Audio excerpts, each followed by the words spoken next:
We're grateful for all the work that both parties did to make sure that we came to this day today, and make sure for the fans that we can sit in here and say, football's back.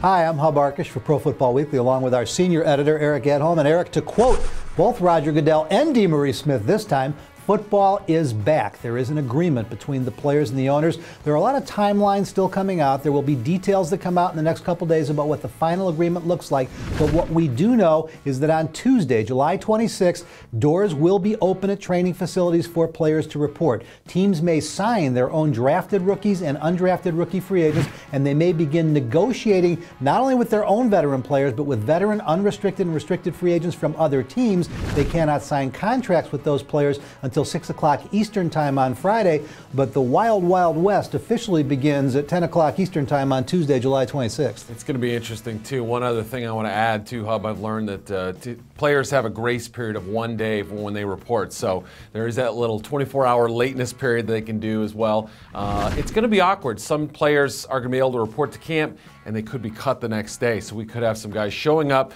and then be released from their team. So very interesting, wild stuff, like you said.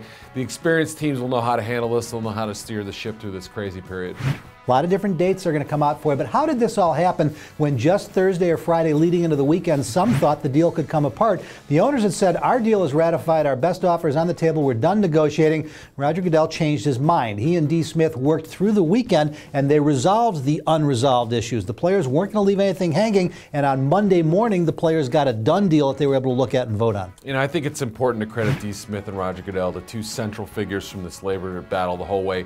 But two other guys we have to point out, and it was those two guys who embraced at the press conference to celebrate the end of the lockout. Jeff Saturday for the players has been a rock throughout this whole process, and Robert Kraft, the owner of the Patriots, his wife just passed away, and yet he has been a steady presence at all these meetings. People said they couldn't have gotten it done with either one of those guys. Well, it's interesting that you point out that moment, because we've been saying for days, at the end, they're going to hug it out, literally. Now, there was more there, of course. Mr. Kraft lost his wife last week, and I think the players were genuinely concerned for him and his family. He has been an outstanding presence amongst the owners. A number of players on both sides, veteran football players and players at the NFL Owners Negotiating Committee, decided 2 weeks ago they were going to get a deal done, and now, with very little loss, the Hall of Fame game is a big loss. We shouldn't understate that, but they will get the first week of preseason. Teams reporting to training camp 10 Wednesday, 10 Thursday, 10 Friday, 2 on Sunday.